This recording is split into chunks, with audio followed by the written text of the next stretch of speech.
Lebatnya hutan dan derasnya aliran sungai menjadi jalur yang harus Yusan lalui menuju kebun lada miliknya. Menurut Yusan, jalur seperti ini pula lah yang ia lewati saat kabur dari negara Malaysia. Tujuan mencari rejeki di negeri orang terkadang harus kandas. Minimnya perlindungan terhadap tenaga kerja Indonesia negeri tetangga membuat mereka harus terlunta-lunta tanpa menerima apa yang telah menjadi haknya. Setelah berjalan kaki selama 1 jam, akhirnya kami pun sampai di rumah Pak Yusan. Lada hasil panen kami hari ini segera kami jemur di pekarangan rumah agar cepat kering dan dapat segera dijual.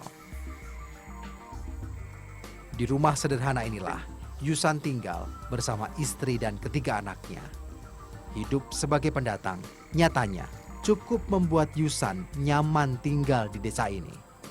Keramahan warga desa menumbuhkan kembali semangatnya setelah menerima kepahitan merajut mimpi di negeri tetangga.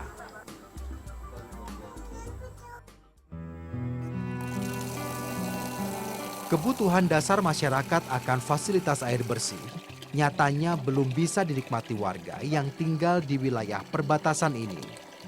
Hingga saat ini, warga masih menggunakan sumber air yang tidak jauh dari desa mereka untuk kebutuhan sehari-hari. Hanya pipa inilah yang menjadi bantuan pemerintah untuk mengalirkan air dari sumber menuju setiap rumah warga. Air berwarna kemerahan inilah yang digunakan warga untuk masak, mandi, dan mencuci. Warna merah berasal dari kadar besi tinggi yang terkandung di dalam air. Hal ini membuat sebagian warga desa memilih untuk mengambil air dari hasil penyulingan yang berasal dari mesin pembangkit listrik yang ada di wilayah ini. Oh, jadi ini sebenarnya untuk mesin, Bang? Ya, untuk Nah, kenapa untuk mesin itu harus disuling, nggak bisa langsung dari sumber airnya aja, Bang? karena untuk dari masyarakat sini air yang di sumber air di sini mengandung asam terlalu tinggi untuk mesin. Yang berpengaruhnya pada mesin apa nantinya? Nantinya terlalu banyak menghasilkan karat dalam mesin. Mesin aja berkarat ya? Iya. Gimana manusia nanti ya? Ya, betul. Keberadaan mesin penyulingan air di wilayah ini menjadi satu-satunya cara warga untuk mendapatkan air bersih. Meski penyulingan air bertujuan untuk kebutuhan mesin pembangkit listrik, ini menjadi pilihan terakhir daripada harus mengkonsumsi air tanah dengan kadar besi yang tinggi. Mana? Tengah aja. Hah? Jadi inilah yang dilakukan warga desa setiap harinya untuk mendapatkan air yang layak konsumsi. Karena memang air yang mereka dapatkan dari pegunungan itu kadar asamnya masih sangat tinggi. Karena beruntung ada peralatan dari PLN ini, akhirnya warga bisa mengkonsumsi air bersih. Bang.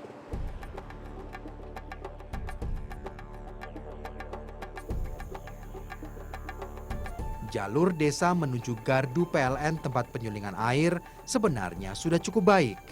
Namun, kondisi tanah yang kurang baik di beberapa titik membuat jalan sulit untuk dilalui. Warga pun berinisiatif untuk membuat jembatan sederhana agar jalan tetap bisa dilewati. Namun nyatanya, tidak mudah menjaga keseimbangan dan beban air galon saat melewati jembatan ini. Kami pun harus saling bahu-membahu saat ada galon warga yang terjatuh dan mengalami kesulitan saat menyeberang jembatan.